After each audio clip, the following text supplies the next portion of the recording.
Hello and welcome to SourceCAD. In this video, Paul will show you the step-by-step method of making a detailed column layout in AutoCAD right from scratch. So without any delay, let's get started.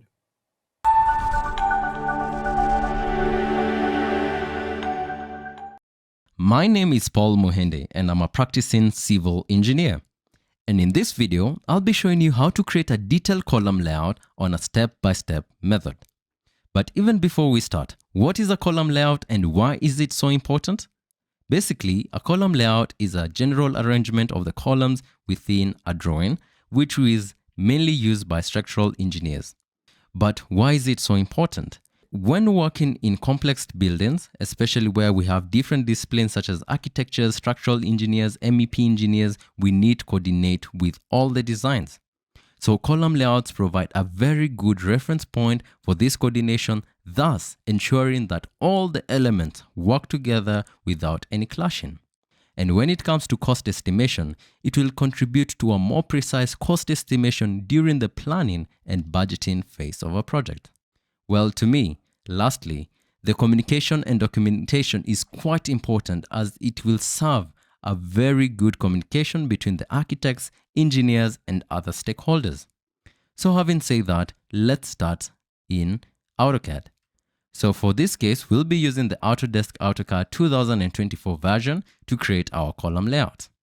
So let's assume we have been sent this drawing by an architect. So what we're going to do, we're going to open the drawing where we have saved it. So click on open here, navigate to where you have the drawing which has been sent by the architect. So this is the architectural floor plan. Click on open.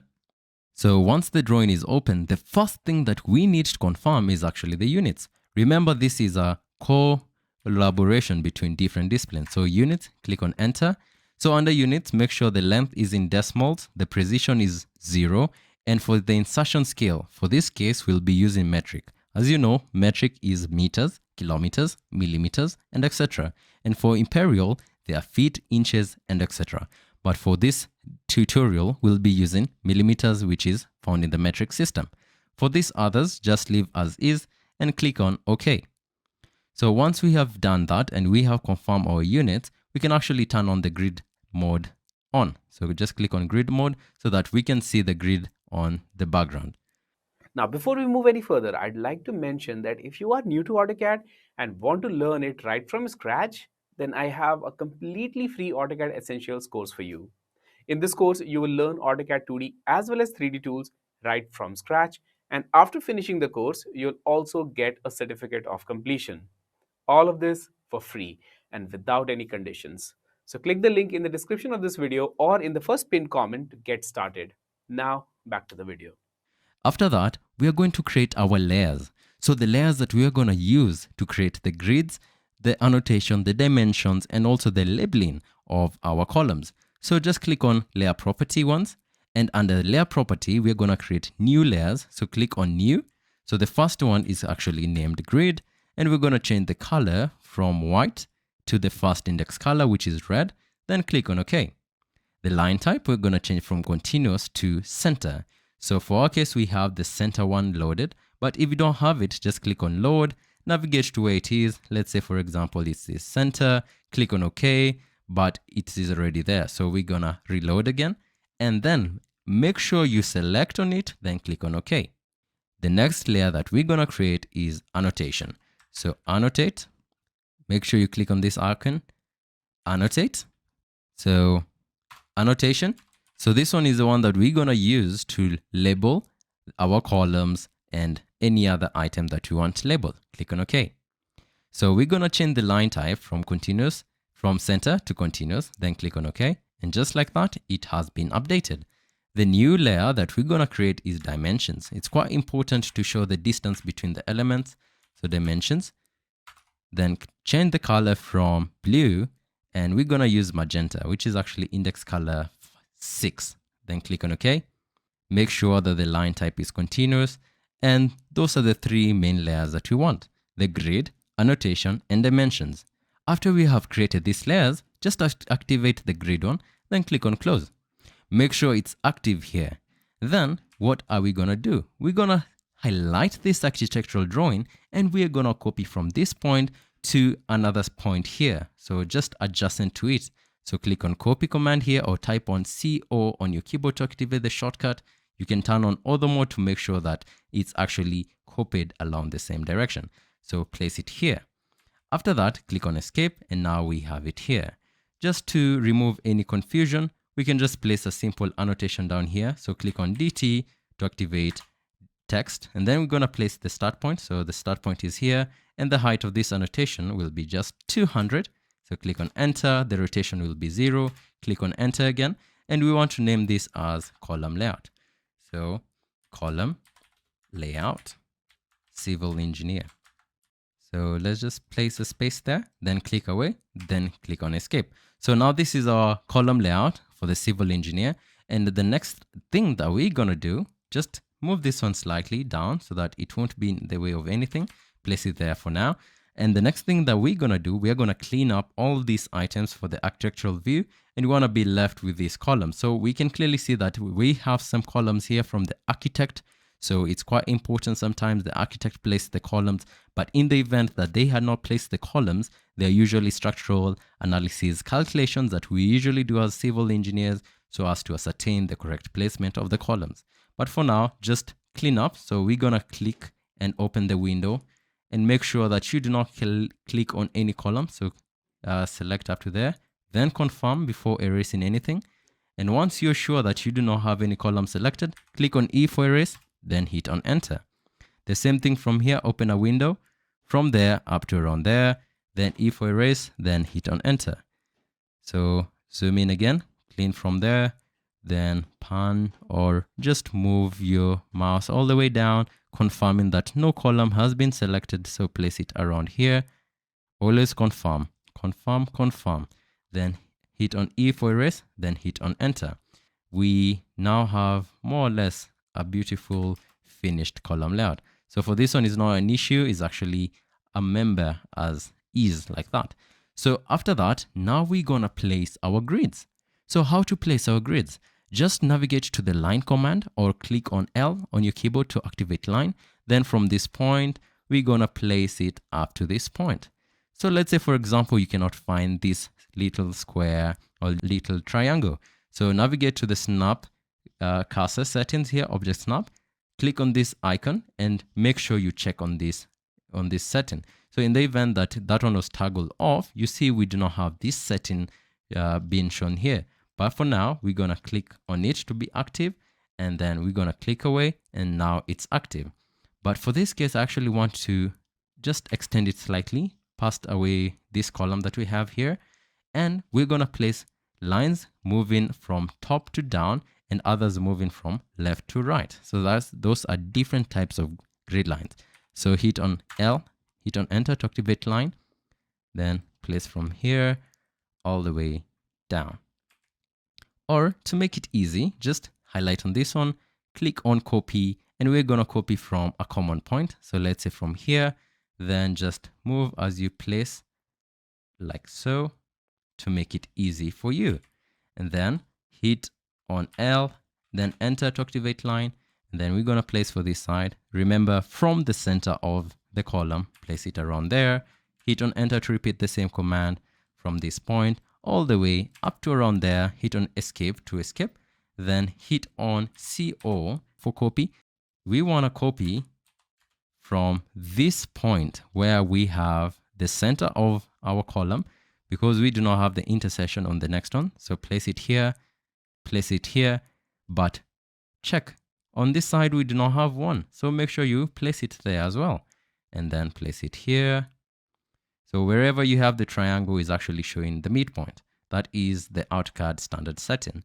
So that is actually the last one. After that, how we gonna clean up this drawing is quite easy. Let me show you how. So go back to line command, and from here we're gonna draw a very simple line from that side and another line on this other side. Then I'm gonna zoom out, and then from here as well, so line L, then I'll just select my first point here, and then another one here. So hit on enter to repeat the same command. So I'll show you what we're actually doing now. So after doing that, we're going to offset. So O F for offset, click on enter, through a distance of 1500 millimeters. This is actually 1.5 meters. So hit on enter and I'll select this object and offset outside. This one outside, this other one here outside, this other one here outside. And after that, now let's erase this one. So select this one, that one, locate this one, and the last one is found here. So E for erase, hit on enter.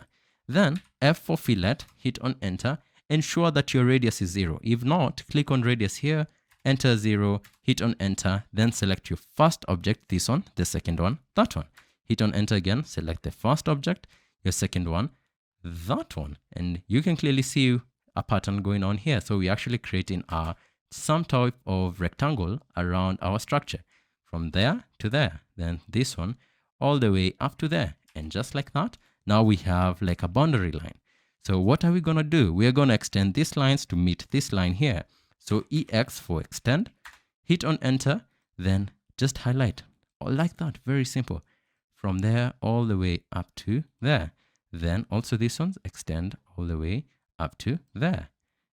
If any other line that has not met, so like this one's here, just extend all the way up to there. This one here as well, this one here as well, and this one, this one, this one, up to there. Now I believe all of them are now selected. And what if now we want to trim? Just hold on shift to overwrite the extend, and now we have trim. So now we are trimming and everything is okay. Then select this, select that one, select this one, and what to do? Just erase. And just like that, now we have our grid lines. So in the event that, let's say your scale is very small for this line, so just click on it, click on LTS to activate the line scale. And for our case, it's 5, or for your case, it might be 1. Let's say, for example, it was 1. It's very small. So we can actually update it from 1 to 5. Then hit on enter. Now our line scale is very clear. So the next thing that we're going to put is actually the grid bubble. So just navigate to circle. For this case, we'll be using a 2-point circle. So select 2-point, and we want our circles to start from here, and the height will be 600. So input 600, click on enter, and we have our first grid bubble. But what is the work of the grid bubble? The main job of the grid bubble is to incapacitate the annotation of our grids. And for this case, the grids that are moving from left to right, basically these grids here, will be annotated as A, B, C, D, basically the alphabetical order. And the ones that are actually moving from top, moving all the way to down, will be annotated using the numerical order. So this is basically the Cartesian plane method of grid. So the next thing that we're going to do, we're going to place our annotation text here for the grid. So DT to activate the text, hit on enter. The start point will be around here, and the height of our text will be 200. Hit on enter, and the rotation of the text will be 0. So hit on enter again. So after that, ensure you have your caps on so as to make sure that it's capitalized. Then click on away, then click on escape. So just place it around the center. So use your eyes, place it around there. After that, just highlight it, click on copy, and you're going to copy just from this point to this point and to these all other points. So it's quite easy placing them. And after that, just double click to rename it. Rename it to B, click away. We still have this box to rename. So click again, click on C, click away. We still have this box to select.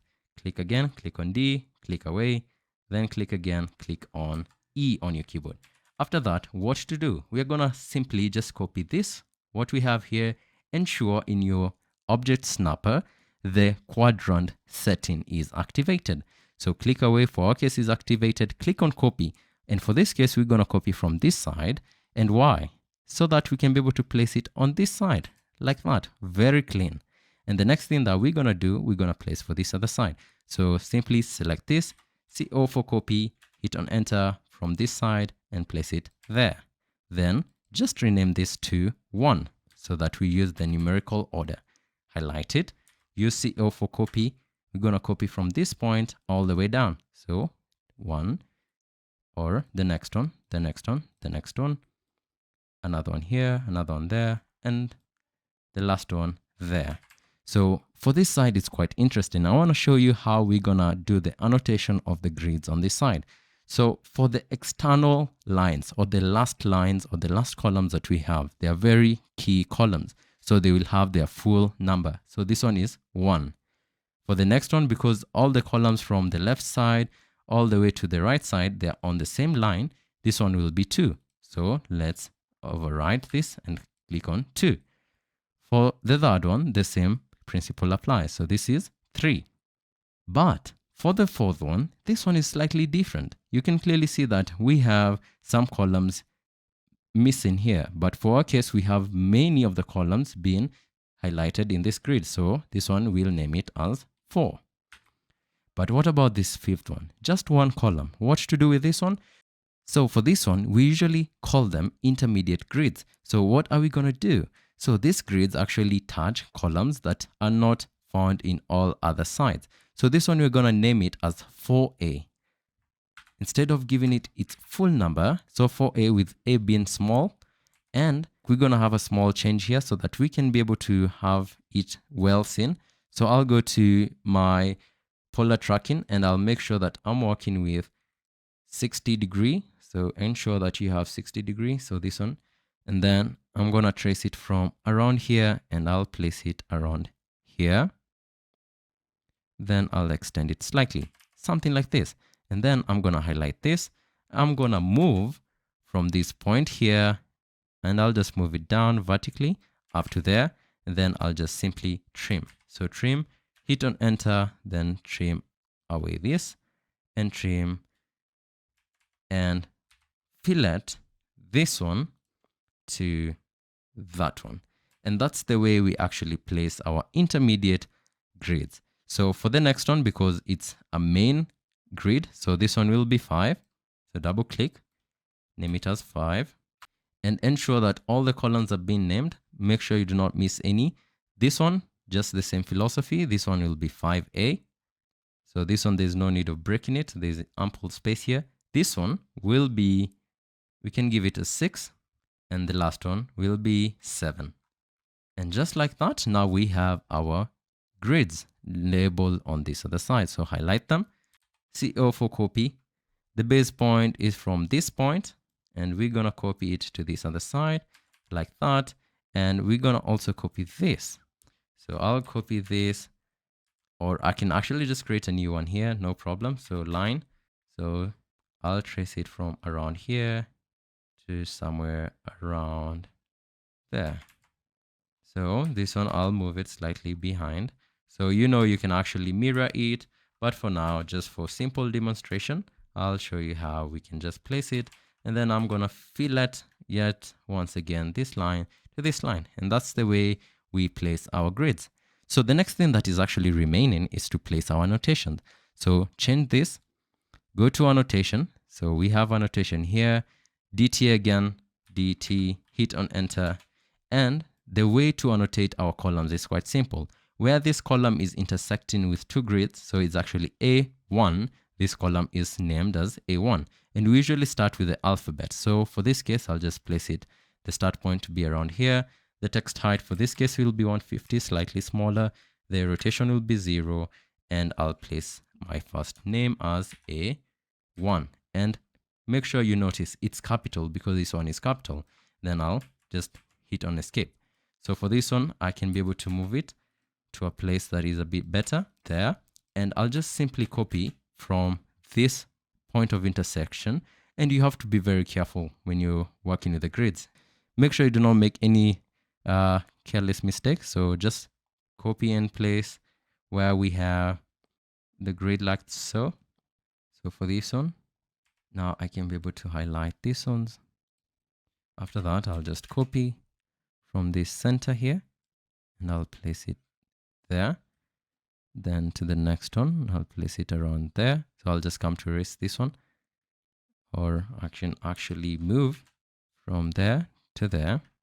And for these other ones here, I can highlight, again, copy, this being my center there. Then I'll zoom in to make sure that I'm accurate.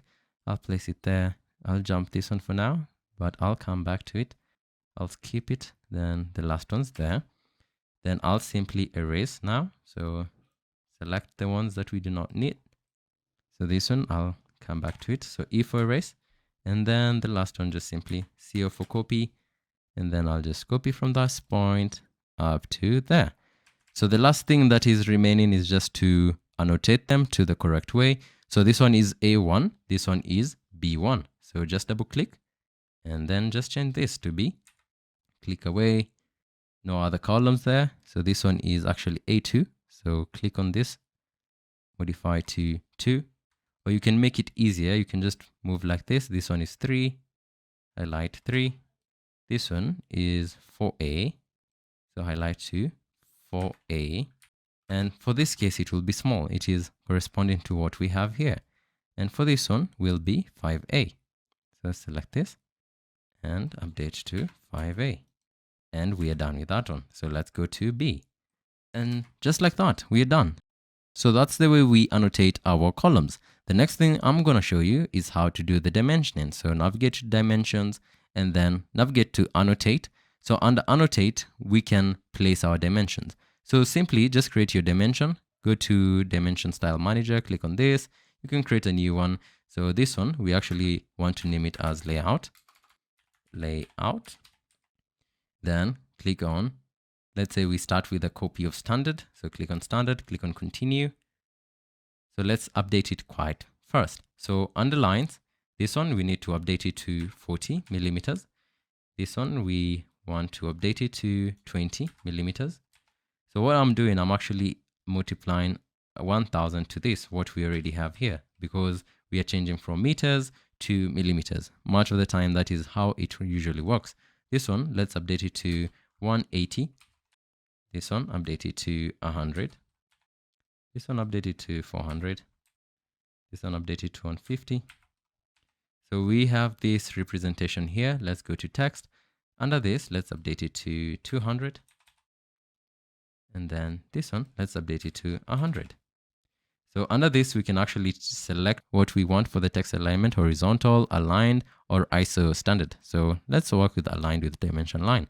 Under fit, nothing is an issue, leave it as is. Under primary units, we're going to change the precision to actually 0. And just like that, now everything is okay. Don't change anything else, click on OK. Then click on set as current, then click on close.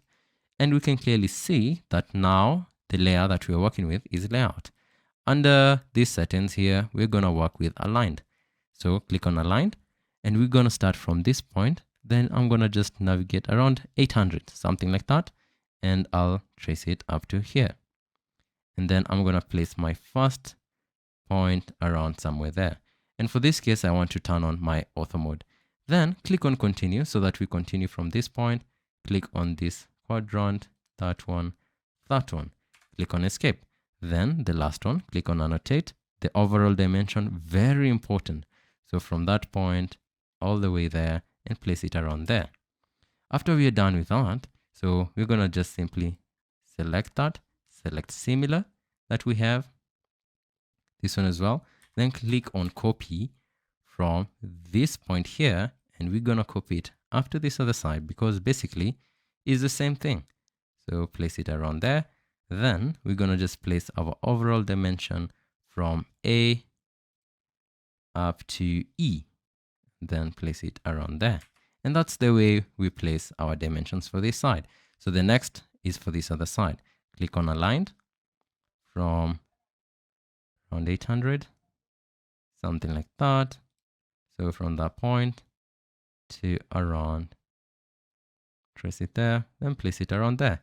Then again, continue from that point to this point, to that point, to this point for now.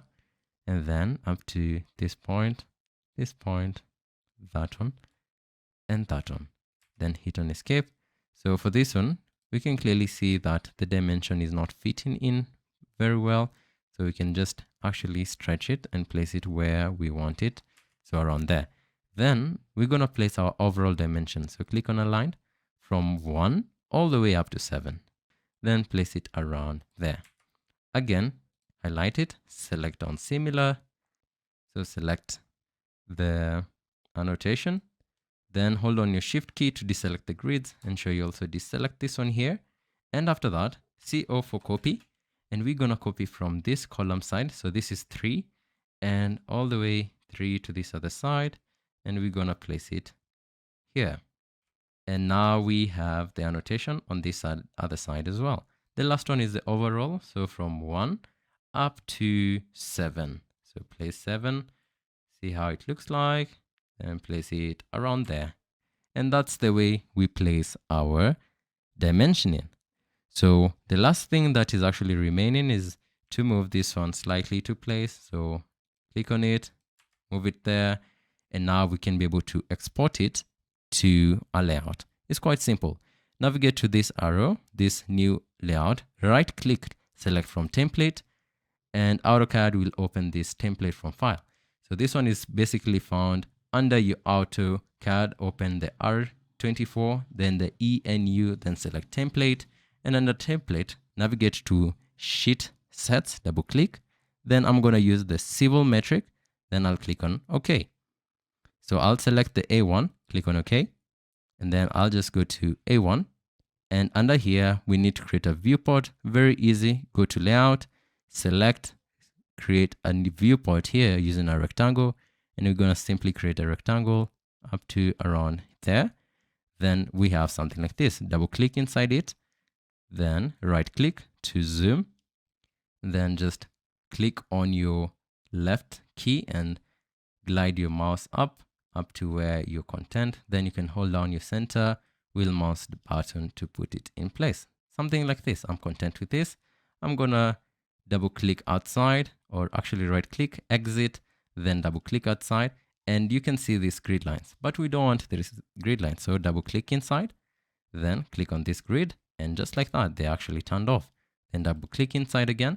If you actually want to update this data, you can just double click on this, and this pop-up window will be shown, which is basically the enhanced attribute editor, and you can change the value of this thing. So what is the project name? So the project name is simply the column layout, something like that.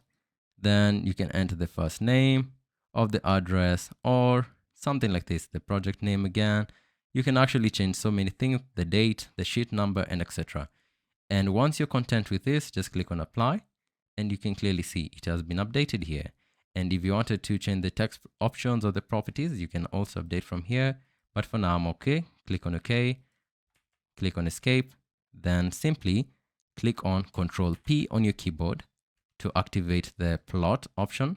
Under this, you can select from your existing page setup, but for now, just leave as none.